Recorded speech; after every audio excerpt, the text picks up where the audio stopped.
ঢালিউডে দীর্ঘদিন পর এমন প্রস্তুতি, এমন উত্তেজনা। ঈদুল আজহাকে সামনে রেখে বাংলাদেশের সিনেমা প্রেমীদের মধ্যে বাড়ছে একটা নামেরই গুঞ্জন, তাণ্ডব।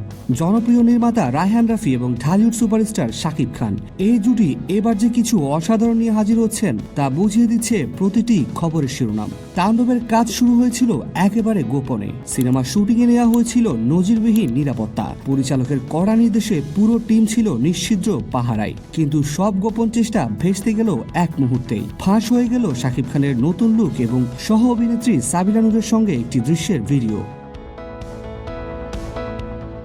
এর পরপরই সামাজিক যোগাযোগ মাধ্যমে শুরু হয় তুমুল আলোচনা। বিশ্বস্ত সূত্রে জানা গেছে, তাণ্ডবের শুটিং এর প্রায় 70% কাজ ইতিমধ্যে শেষ। প্রথম ধাপের কাজ হয় ঢাকার এফডিসিতে, এরপর পুরো টিম চলে যায় রাজশাহীর বিভিন্ন লোকেশনে। পরিচালক রায়হান রাফি অবশ্য সিনেমার গল্প বা চরিত্র নিয়ে এখনই কিছু বলতে রাজি নন। তার ভাষায়, তাণ্ডব নিয়ে এখনই কিছু বললে চমকটা নষ্ট হয়ে যাবে। শুধু এটুকু বলতে পারি, এটা তুফানের চেয়েও বড় বাজি, আরো চ্যালেঞ্জিং। আন্তর্জাতিক লেভেলের team, fight choreographer, visual effect সহ সবকিছুতেই আমরা নতুন মাত্রা যোগ করার চেষ্টা করেছি।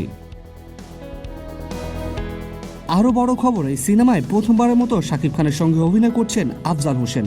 দুই যুগের দুই মহারথী, দুই ভিন্ন ঘরানার কিংবদন্তি এক পর্দায়। এই দৃশ্য কল্পনা করলেই শিহরণ জাগে। জানা গেছে, আফজাল হোসেন অভিনয় করছেন পুলিশের বিশেষ বাহিনী সোয়াটের প্রধান চরিত্রে। দৃঢ়চেতা, কৌশলী এবং ক্ষমতাধর এক চরিত্রে দেখা যাবে তাকে। অন্যদিকে শাকিব খানের চরিত্র নিয়ে এখনো চলছে গোপনীয়তা। তিনি কি হিরো না অ্যান্টি হিরো, নাকি এমন এক জটিল চরিত্র যা বিগত কোনো সিনেমায় দেখাই যায়নি? এই রহস্য বাড়িয়ে দিচ্ছে আগ্রহ।